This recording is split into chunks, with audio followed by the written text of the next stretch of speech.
So, good day everyone. I'm Rafael Sison and I'm going to discuss about the impact of education in society, or is it vice versa. Here in this report, we're going to discuss if there's any positive impact of education in society, or in vice versa, if there's any negative impact of education in society. And here it goes. So there are possible questions that you should remember while the report is ongoing or still in process. First question: who brought education in the Philippines? Second, what are the impact of education on society? And third, is there any negative impact of education on society? Meaning, is it vice versa? And the fourth one is how education contribute to the betterment of the society.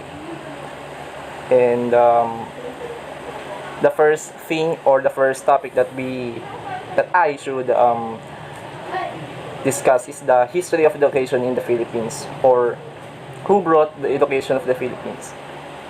So here, before the Philippines attained complete independence in 1946, the country's education system was patterned on the systems of Spain and the United States countries, which colonized and governed the country for more than 300 years. So, however, after independence, the country's education system has undergone reform, and they are still processing on it. Here in this topic, after getting the independence, they still processing that they see, and they thought that the education in the Philippines were not yet good that far on the latter years of this education. After the history, there's still a second historical background of the educational, and this is the pre-colonial period.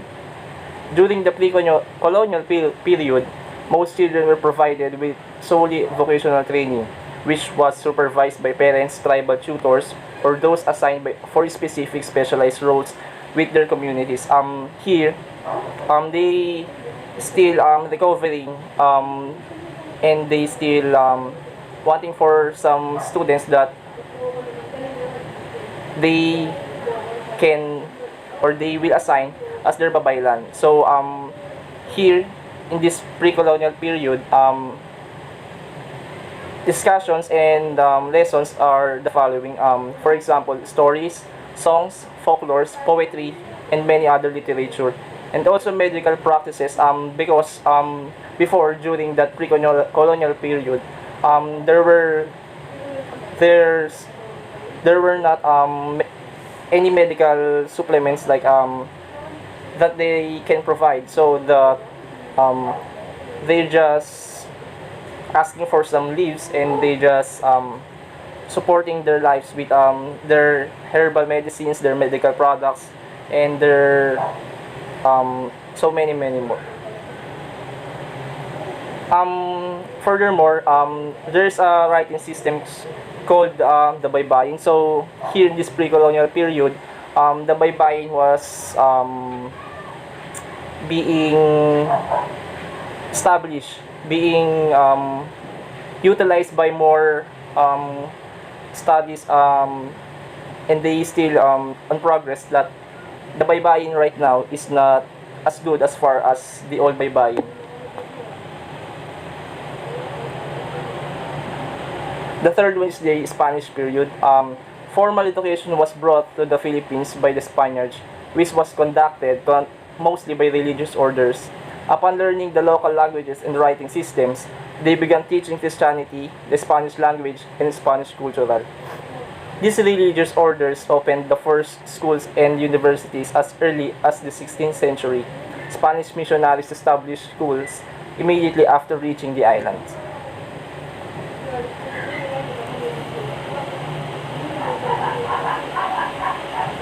So here's our major topic: the impact of education in society.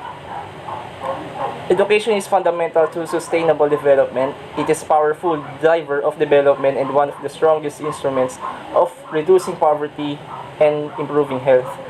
It enables people to be more productive, to earn a better living, and enjoy a better quality of life, which also contributing to a country's overall economic growth.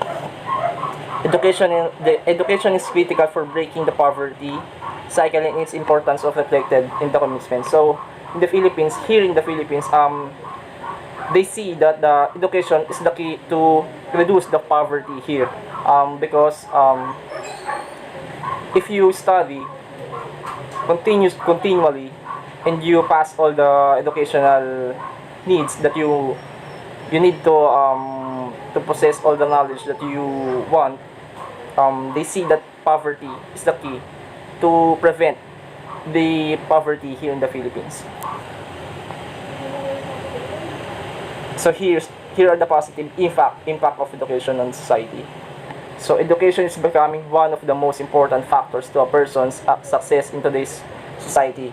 Whether a person is living in poverty or among the wealthiest in the world, education is necessary to advance in any situation.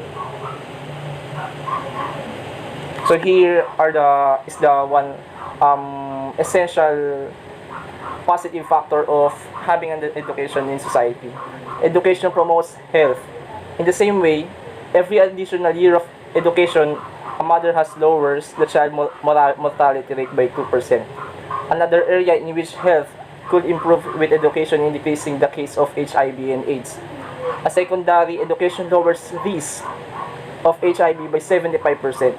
Such a strong correlation has been seen. The education is considered a social vaccine for girls in avoiding HIV. So here, possessing all the knowledge that you want, that you need to avoid the HIV or AIDS, education is the key. Education possess all the requirements to gain the prevention and having this sickness in the worldwide. So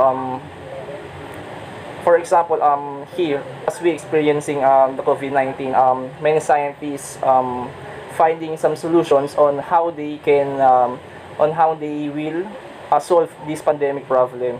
So they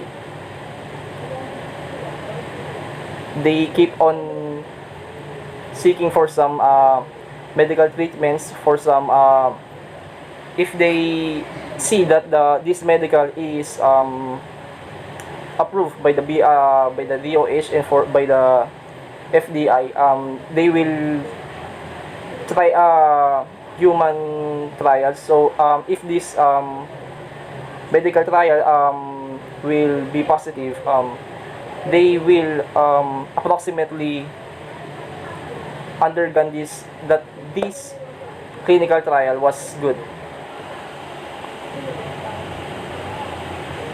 So here is the second, education minimizes malnutrition. Malnutrition is a severe problem that many poor countries are facing today.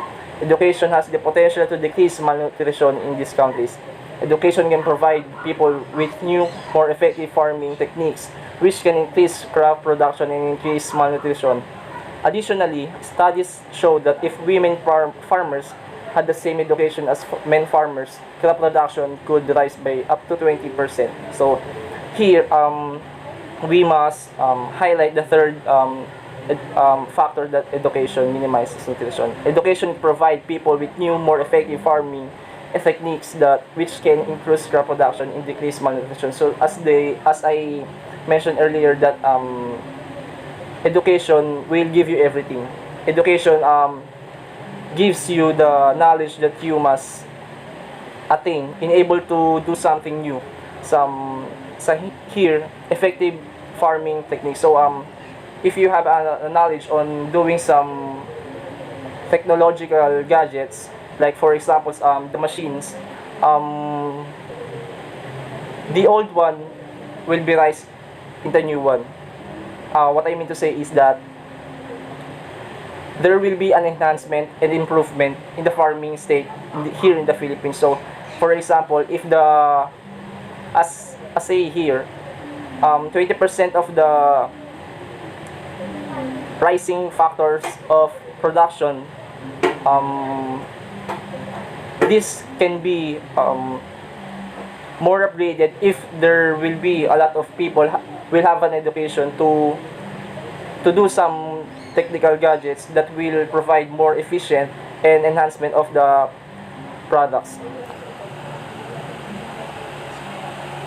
So the fourth one, education provides economic growth rate. In order for the country to see steady economic growth, education must be a priority. For every year of education, a person's average earnings increase by 10%. This means that the GDP, or the gross domestic product, could increase by 1% every year if all citizens receive a quality education.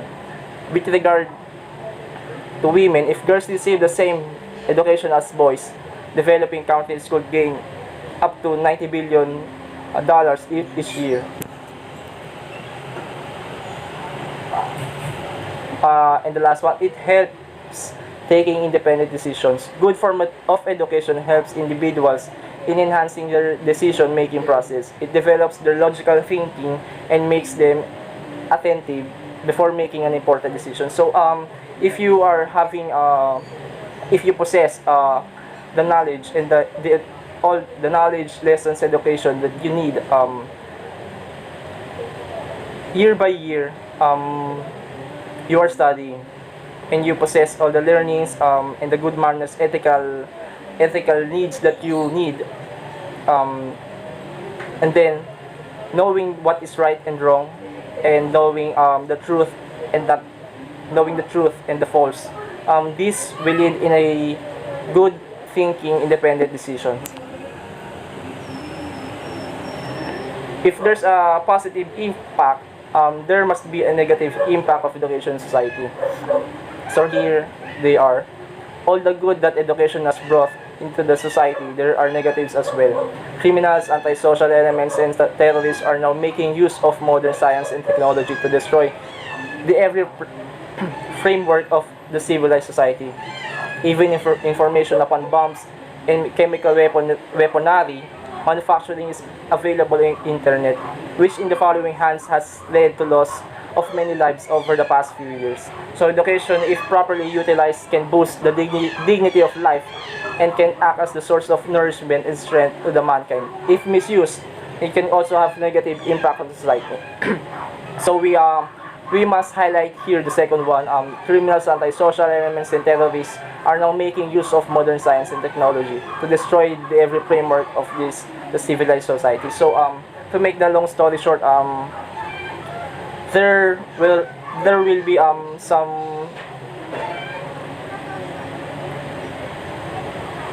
be some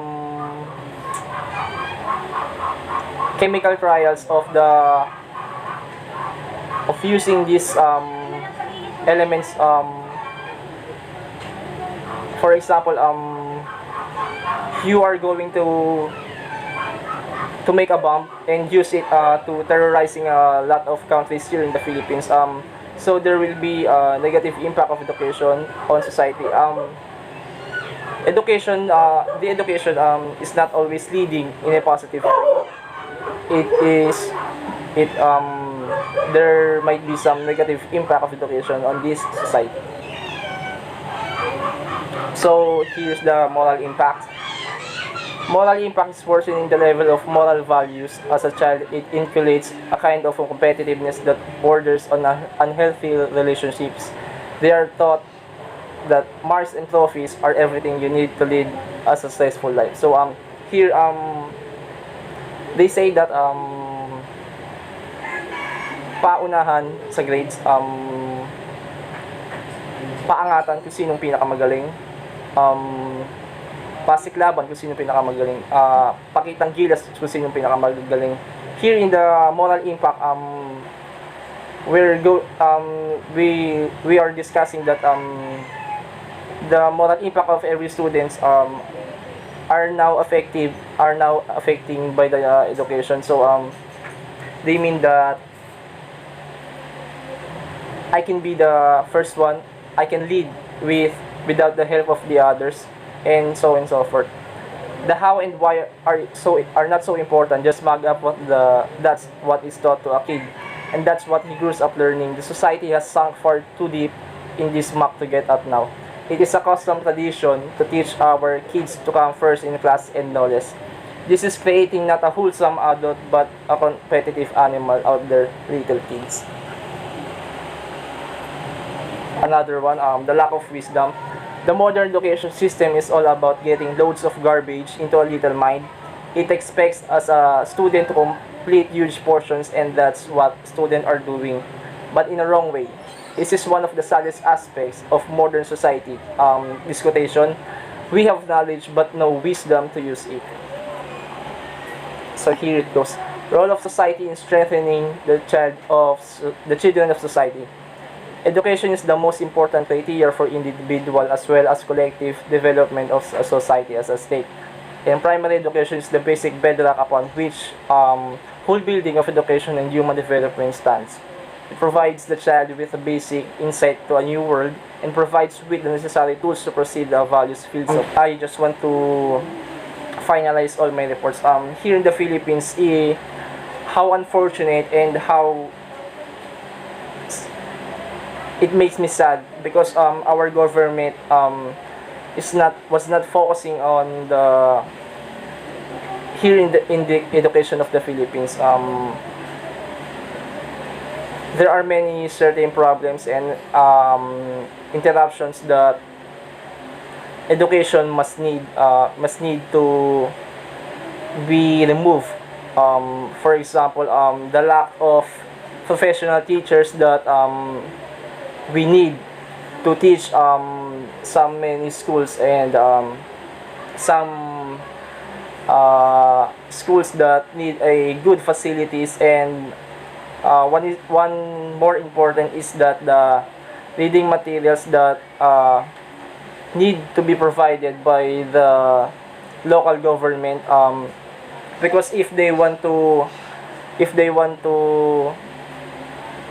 be a good government, they must provide all the necessary needs and all the necessary fields that they must need in order to attain and to compete to the other developing worlds. We must focus on the education of the Philippines, and this is how I end my report. Thank you for it. Good day everyone, my name is Lane Versidasa from ED31B. And now, we are done with the overview, the introduction, the social institution, and the impact of education in society. And now, let us know the challenges brought about by the Fourth Industrial Revolution. But first things first, let us know what is the Fourth Industrial Revolution. The Fourth Industrial Revolution represents a fundamental change in the way we live, work, and relate to one another. It is a new chapter in human development enabled by extraordinary technologies advances commensurate with those of the first, second, and third revolutions. These advances are merging the physical, digital, and biological worlds in ways that create both huge promise and potential peril. The speed, the breadth, and the depth of this revolution is forcing us to rethink how countries develop, how organizations create value, and even when it means to be a human.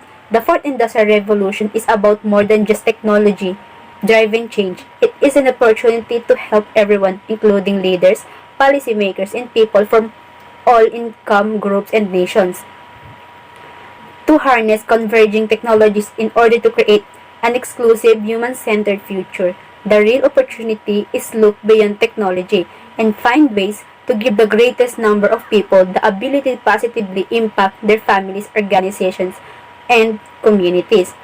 And the first challenge, another issue that may arise due to the Fourth Industrial Revolution is the income inequality gap widening. Nowadays, global income inequality is at very high levels with the richest of 8% of the world's population to earn half of the world's total income, and the remaining 92% of people the other half. In this first picture, we can see the income inequality rises globally in a fast pace. How the income rises fast in this global. In this second picture, we can see that between 1990 and 2010, the income inequality in developing countries reached at 11%. The rapid technological progress and the introduction of new technologies in all sectors, in combination with factors such as the insufficiently regulated financial integration and the growing competition in product and services markets. The most educated and highly qualified staff has the ability and the skills to be better adapted to automation, and thus they will be widely the skills to be better adapted to automation. So benefited. Moreover, people whose income inequality gap, the most educated and the highly qualified staff has the ability and skills to be better adapted to automation. Meaning, if you are educated and pass to their standard, you are safe in the company. So, on the other half, low-skilled workers will experience unemployment and constant downward pressure on their wages of their income. So, the workers that will be most affected by the fourth industrial revolution will be those that may now feel invulnerable to competition with robots, that is, those whose job require moderate skills such as customer service that could be easily replaced by artificial intelligence. For instance, in a fast food chain, we tend to see some service crews or service staffs for us to serve. But because of that technology, some of the fast food or restaurants are now creating the convenient way to order, such as mobile apps or something like that. Fourth industrial revolution may contribute to the widening of the income inequality gap with unfavorable consequences. So, but so in this part, we can see that it has a advantage and disadvantage for everyone. So the second challenge is the share of workers at high automation risk by income level. Technological changes affect income distribution and deepen the gap between high and low skilled workforce, concluding that the income inequality gap expansion.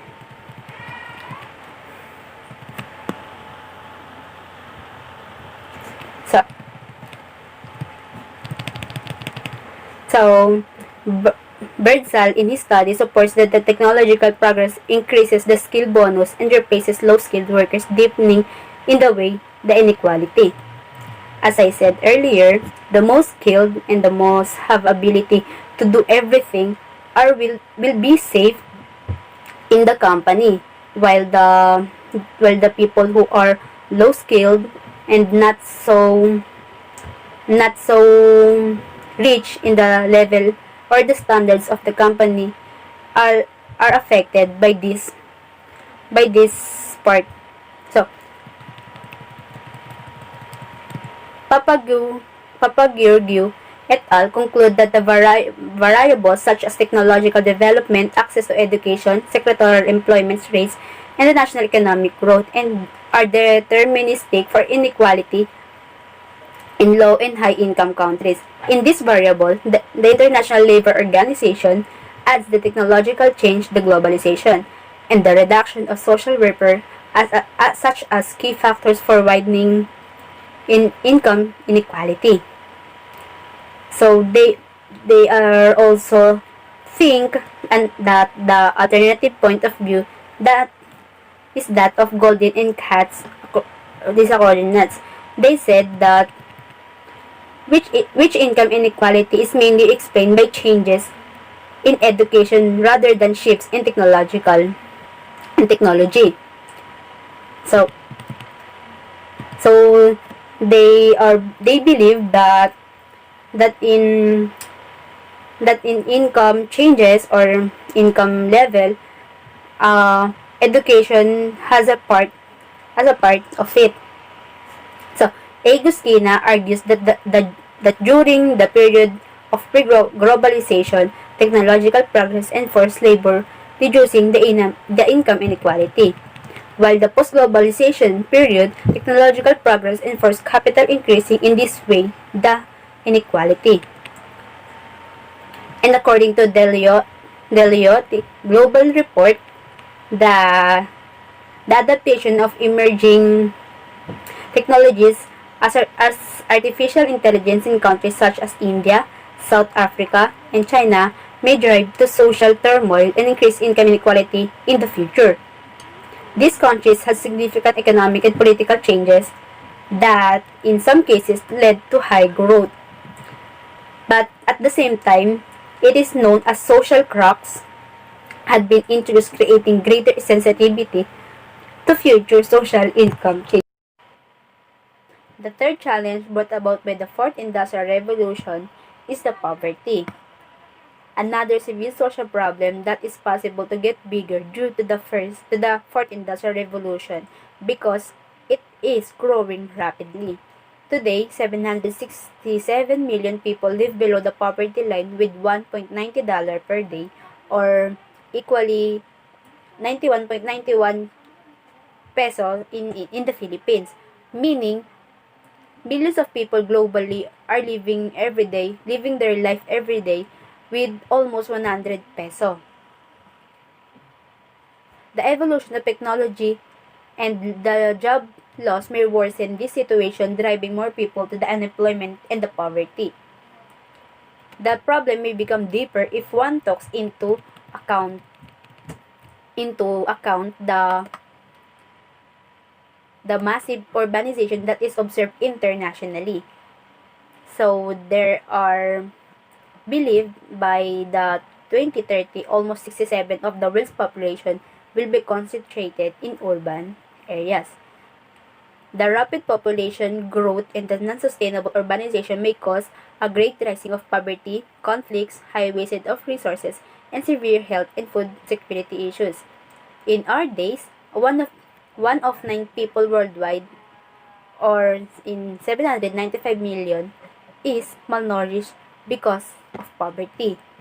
Thus a general conclusion that the Fourth Industrial Revolution may contribute to the increase of poverty and hunger due to the widening of income and social inequality, with rich and high-skilled people taking advantage from the technological progress and low-paid and less qualified employees suffering a greater reduction of their income. As I said earlier, high-skilled people or the most educated people are safe in the Fourth Industrial Revolution because they will be stayed on where they are and while the low-skilled people and the people who aren't reach the standard of the company are affected by this, and most of the low-skilled people are the poor people. So, and the fourth challenge brought about by the Fourth Industrial Revolution is tax transformations. So, tax transformations could help in this direction. In what way? Governments may increase their tax revenue and social security contributions by workers whose earning income and wealth will increase due to the Fourth Industrial Revolution. In what way? Here. Such as the high-skilled people and apply a tax relief for workers whose income will be reduced. Tax revenue may be further increased by the reinforced productivity of the economy because of the use of new technologies. This increased tax revenue may finance investments in education, trainings, infrastructures, and in stronger social security networks for those who have great difficulty to be adapted to new technologies, such as the elder people or the young people, providing equal access to high-quality education and equal opportunities to people who do not have the financial ability. For training and retraining, or national authorities may drastically reduce the discrimination in socioeconomic inequality.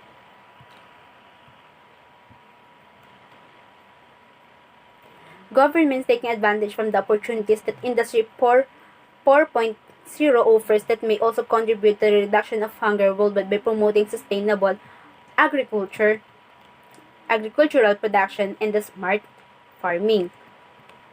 It is the meaning smart farming is the organizing food quality improvement programs for all and especially for young people, using digital technology and artificial intelligence and supporting innovative ways of recycling and food waste reduction.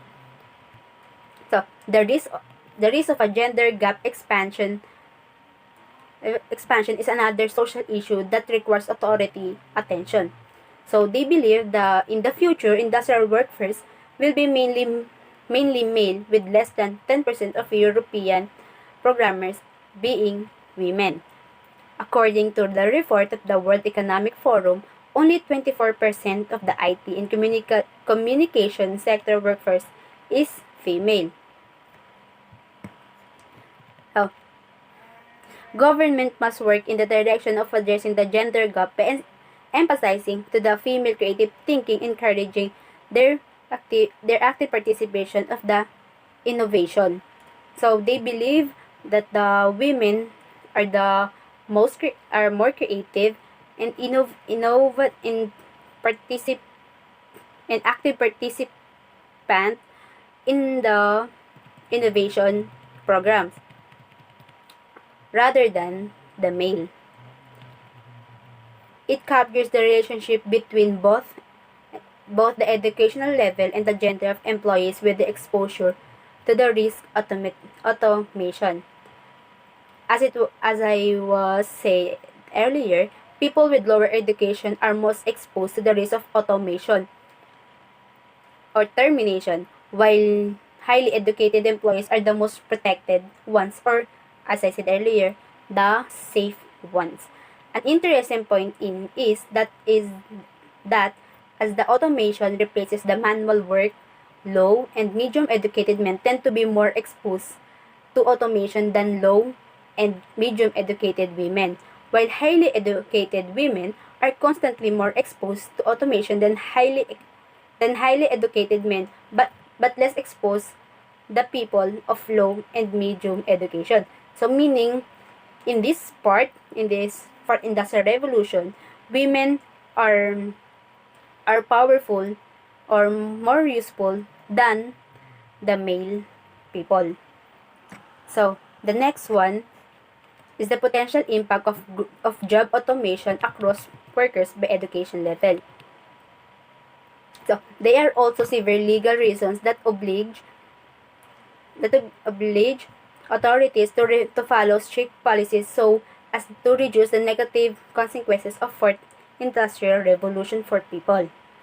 Because the transparency and the cybersecurity must be priorities for government. And the wide use of internet and the increasing use of social media create the need for protection against internet bullying and personality insulting. Moreover, the great volume of personal data that is currently being collected by companies in return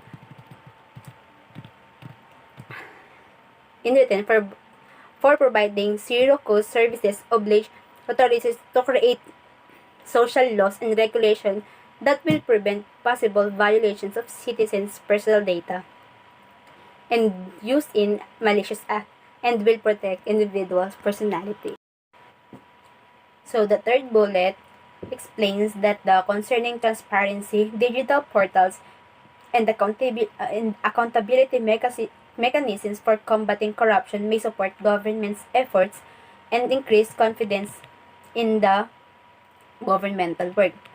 Another legal reason that requires governmental intervention is the use of new technologies for illegal activities.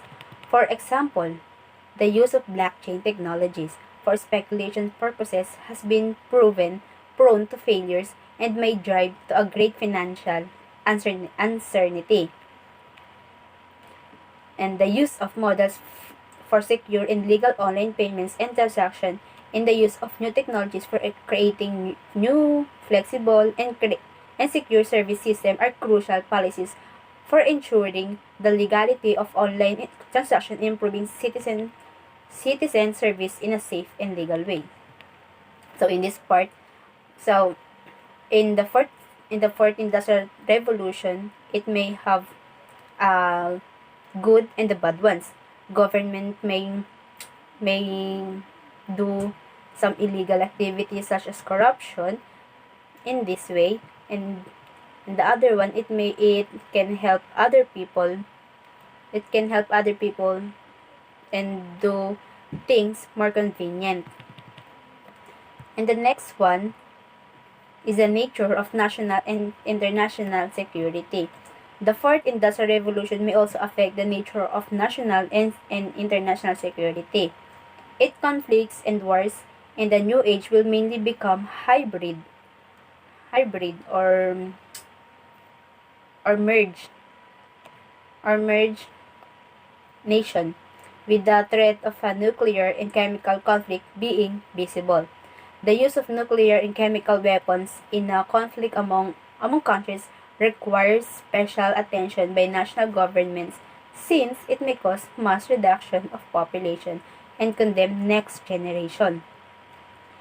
So, states must proceed to strict agreements and apply the appropriate legislation in order to protect their people from the unpredictable consequences, such as a probable inverse damage that a possible misuse of new technologies may cause on their lives and on ecosystem. For all the above reasons, the need of cooperation among countries in the European and at international level become crucial. Besides the security issues and the demand the European international collaboration in order to address such collaboration may also help other countries to overcome financial and managerial difficulties that may arise at national level. The lack of interest for research and development projects by private sector because of their great risk. The insufficient public and private funding for development projects with great social returns because of the budget constraints.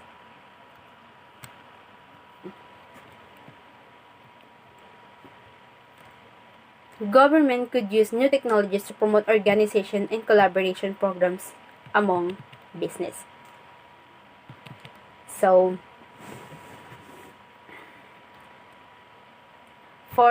this is for information and practices in exchanging so as to increase their productivity, competitiveness, and exports. Support the cooperation with European and international institutions for funding research and development projects in all member states. And the third is to promote the creation of forums and pan-European international platforms so as to ensure the useful policy tools and best practices are identified, collected, exchanged, and disseminated to all countries.